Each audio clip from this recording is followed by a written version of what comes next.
When it comes to HardOps and getting acquainted with it, bringing down the Hops button in the corner of the 3D view and clicking on this Q button will actually display all the hotkeys that are pertinent to your HardOps experience. The area we'll be talking about today will be the Alt+M material list that's listed here.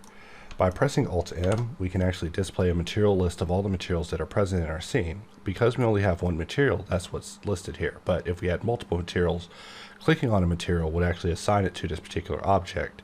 In the event that you do not have a material, you do have the ability to have one automatically assigned for you. If we hover over this and look at the tooltip, we see that we can control click this to have a unique material per object. We can shift click it to have a glass material. We can even alt click it to have a pulsing emissive material driven by a driver on this object. If we look at material scroll, we see that just generally clicking it just allows us to scroll through the materials that are present in our scene, but control clicking it allows us to do a blank material scroll where it generates a random material per every scroll. The interesting thing about material scroll is the shift click behavior, where basically shift clicking will allow you to scroll through materials without replacing the material index itself, but just replacing the nodes inside of it. In this version, new is something called map scroll, which basically will allow you to scroll through texture maps that you have preordained in a directory inside of your prefs.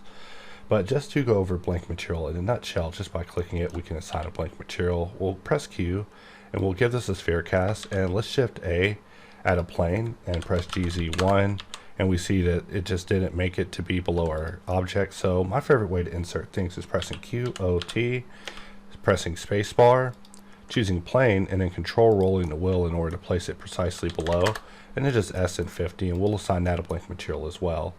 Let's just press Alt VV in order to set this to a particular look dev environment that we want. And so just like that, we've materialized and got our scene ready for presentation. We could even take a step further by pressing Alt VB and just rolling through blank light setups until we find a light scenario that we like, and then just drop it there.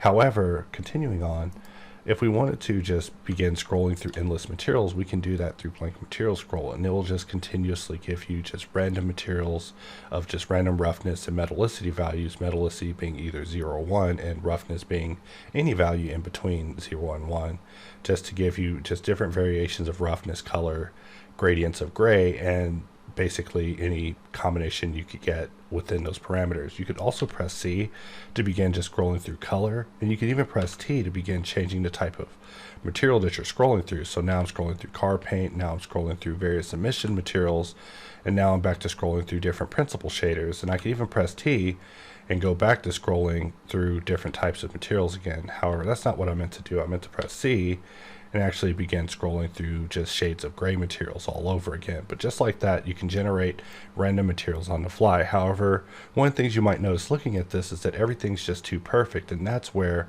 map scroll comes in for this particular update.